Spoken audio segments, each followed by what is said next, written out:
Manalangin tayo. Ama naming mapagmahal, inilatag na yung anak sa amin ang pabawang pagkasalo sa kanal na tingin. Pagkaloob sa Estelita ay makapakinabang sa kapat ni Kristo sa kabilang buhay, sa pamamagitan na rin ng anak mong mahal, kasama ng Espiritu Santo, magpasawalang hanggan. Uling pagkakabilig at pamamahalan. Mga kapatid, bago natin atin sa uling hatungan sa Estelita, pagkukulan natin siya ng huling pamamahalan. Pahayag natin ang ating pagmamahal sa Kanya. Tanggapin natin ang maluwag sa kalooban ng Kanyang pagpanaw. At umasa tayo magkikita-kita muli sa piling ni Jesus. Doon ay wala ng dusa, panangkutan at kamatayan, kundi ang mamamayari ay lubos sa ligaya, buhay na wala ng hanggan.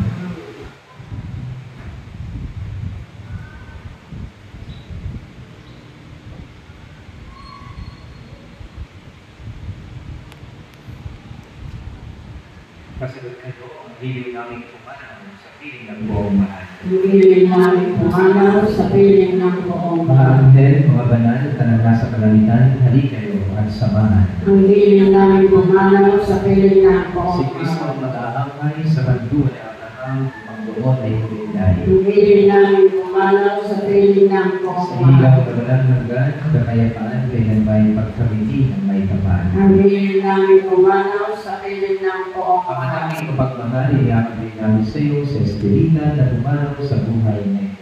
Kung siyang pamamayahan at mamalagino siyang buhay sa iyong piling. Alang-alang sa iyong awa at pag-ibig, patawarin mo na sana ang kanyang mga pagkukulang at nagawang pagkakasala na ng kanyang kahinaan.